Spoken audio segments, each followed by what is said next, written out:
শুয়ে শুয়ে সবকিছু শুনলাম, কিন্তু কিছুই মাথায় ঢুকলো না। তারা মা মেয়ে আসলে কি চাই, কেন তারা আমাকে আমাবস্যা পর্যন্ত জীবিত রাখতে চাই, আর এই ডোরিয়াটাই বা কে যাকে মা মেয়ে ভয় পাচ্ছে? এসব পরেও জানা যাবে, এখন নিজেকে বাঁচাতে হবে আমার। ধীরে ধীরে এক চোখ খুলে চারপাশটা একটু দেখার চেষ্টা করলাম, কাউকে দেখলাম না। মা মেয়ে গেল কোথায়? হঠাৎ দেখলাম চিলেকোঠার কাছে দুইটা ছায়া দেখা যাচ্ছে। তার মানে তারা ওইখানে দাঁড়িয়েই এতক্ষণ এসব বলছিল। এখন ছাদ থেকে লাফ দেওয়া ছাড়া আর কোনো উপায় নেই। তিনতলা থেকে লাফ দিলে অন্তত মরবো না, বড়জোর হাত পা ভাঙবে। মনে মনে 1 2 3 বলে সোজা দৌড় দিয়ে ঝাঁপ দিলাম ছাদ থেকে। প্রায় 2 মিনিট আলুর বস্তার মতো নিচেই পড়ে রইলাম। আমার সবকিছু যেন ঝাপসা হয়ে আসছে, মাথাটা ভন ভন করে ঘুরছে। একটু স্বাভাবিক হওয়ার পর বুঝতে পারলাম হাত নাড়াতে পারছি না, হয়তো ভেঙে গিয়েছে। কিন্তু এখন আমাকে এই জায়গা থেকে যেতে হবে। অনেক কষ্টে উঠে খুঁড়িয়ে খুঁড়িয়ে দৌড় দিলাম। হঠাৎ একটা দমকা হাওয়া এসে আমাকে দূরে ছিটকে ফেলে দিল। আমার চোখ গেল ছাদের দিকে। রিশফা হাওয়ায় ভেসে আছে, মাথা উপরের দিকে দিয়ে। চোখের পলকে রিশফা একদম আমার কাছে চলে আসলো। সুচালো দাঁতগুলো বের করে বলল, শুধু শুধু নিজেকে ক্লান্ত কেন করছেন স্যার? আপনি গোলকধাঁধা থেকে বের হতে পারবেন না। আমি অনেক কষ্টে উঠে দাঁড়িয়ে সামান্য হাসি দিয়ে বললাম, আমাকে তুমি সাইকো বলেছিলে না তখন? সাইকোদের মৃত্যুর ভয় দেখিয়ে লাভ নেই, আমি তোমার এই গোলকধাঁধা থেকে বের হয়ে দেখাবো। এটা বলে রিশফার ওই ভয়ঙ্কর রূপ উপেক্ষা করে হাঁটা দিলাম। দেখি আমাকে কে আটকায়। হিন্দুপাড়া অতিক্রম করার সময় মনে হলো কেউ আমার পিছু নিয়েছে। আমি স্পষ্ট তার উপস্থিতি টের পাচ্ছি। রিশফা হয়তো আমার পিছু নিয়েছে। আরো জোরে হাঁটা দিলাম। এবার সেই শীষ বাজানোর শব্দটা কানে ভেসে এলো। থমকে দাঁড়ালাম। পেছনে তাকিয়ে দেখলাম সেই লোকটা দাঁড়িয়ে আছে, একটা কাপড়ের ব্যাগ হাতে। আমি বললাম, এখন আপনার সাথে বকবক করার সময় নেই। কোনো রকম জান নিয়ে ফিরে এসেছি, আমাকে হাসপাতালে যেতে হবে। হাত ভেঙে ফেলেছি। এই বলে উল্টো ঘুরে চলে আসতে যাচ্ছিলাম, তখনই সে আমাকে উদ্দেশ্য করে বলল, রহস্য না জেনেই চলে যাচ্ছিস? চাইলেই কি তুই যেতে পারবি? আমি দাঁড়ালাম তার কথা শুনে। তারপর তাকে জিজ্ঞেস করলাম, আপনি কি জানেন এই রহস্য? কি হচ্ছে ওই বাড়িতে? কে এই রিশফা? লোকটা রাস্তার পাশে গিয়ে একটা গাছের গোড়ায় বসলো। আমাকেও সেখানে বসতে বলল। আমি গিয়ে তার পাশে বসলাম। আমার যেন মনে হলো একটা বরফের খণ্ডের পাশে বসেছি। তার শরীর থেকে প্রচুর ঠান্ডা হাওয়া বের হচ্ছে। হঠাৎ সে তার ঠান্ডা হাত দিয়ে আমার ভাঙা হাতটা ধরে মোচড় দিল। আমি চিৎকার করে উঠলাম, কিন্তু অনুভব করলাম এখন হাতে কোনো ব্যথা নেই। নাড়িয়ে চাড়িয়ে ভালোভাবে দেখলাম আমার হাতটা একদম ভালো। আমি বললাম, এটা কিভাবে করলেন? আপনি আসলে কে? সে কথা এড়িয়ে বলতে শুরু করলো, রিশফা ছিল খুবই সাধারণ একটা মেয়ে, খুব চঞ্চল প্রকৃতির, হাসি খুশি থাকতো সবসময়। প্রতিদিন এদিক দিয়ে স্কুলে যেত এবং স্কুল থেকে সোজা বাসায় চলে আসতো। কোনো রকম বাজে আড্ডায় নিজেকে জড়াতো না। কিন্তু হঠাৎ করে একদিন রিশফা নিখোঁজ হয়ে যায়। সবাই তাকে পাগলের মতো খুঁজলো, কোথাও রিশফাকে খুঁজে পাওয়া গেল না। রিশফার মা থানায় জিডি করলো। রিশফার বাবাও ইতালি থেকে চলে আসলো মেয়ের নিখোঁজের সংবাদ শুনে। এইটুকু বলে তিনি থামলেন। আমি আগ্রহ নিয়ে জিজ্ঞেস করলাম, তারপর কি হলো? রিশফাকে কিভাবে খুঁজে পাওয়া গেল? তিনি আবার বলতে লাগলেন, 2 দিন কেটে গেল, কিন্তু কেউ রিশফার কোনো খোঁজ দিতে পারলো না।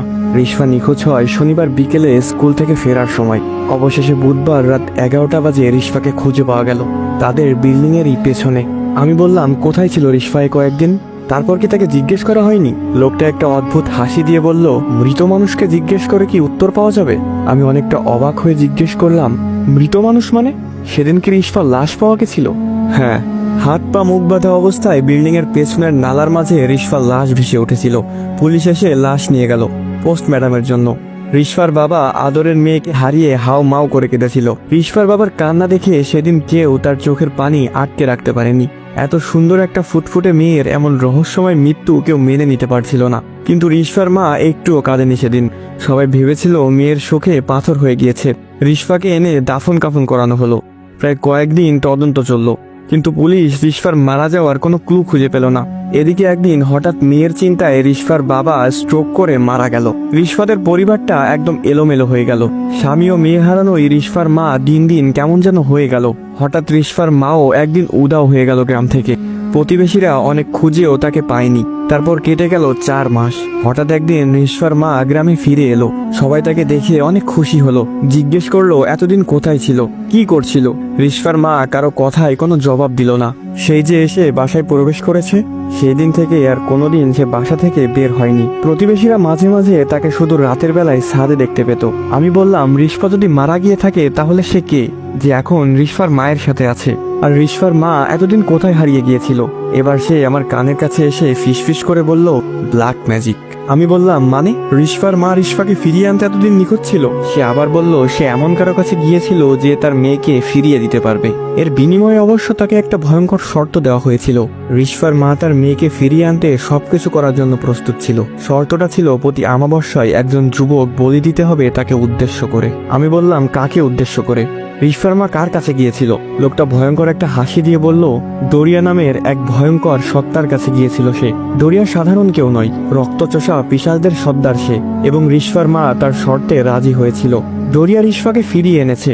সেই থেকে প্রতি আমাবস্যাতে একজন করে যুবক দরিয়াকে উৎসর্গ করতে হয়। এই আমাবস্যায় তুই উৎসর্গ হইবি, আর এজন্যই এত আয়োজন।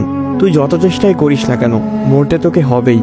আমি হতাশাগ্রস্ত চেহারায় জিজ্ঞেস করলাম রিশফা কিভাবে মারা গিয়েছিল সেদিন, আর আমার কি কোনো পথ নেই এ থেকে বাঁচার? লোকটা আমার হাঁটুতে ভর দিয়ে উঠে দাঁড়িয়ে বলল আজকে অনেক জেনে ফেলেছিস, বাকিটা না হয় মরার আগেই জানবি। আপনি এত কিছু কিভাবে জানেন? আপনি কে? লোকটা আমার মুখের কাছে এসে ঠান্ডা নিঃশ্বাস ছাড়তে ছাড়তে বলল আমি ডোরিয়া। আসসালামু আলাইকুম গাইস, কেমন আছেন সবাই? আশা করি সকলে খুবই ভালো আছেন।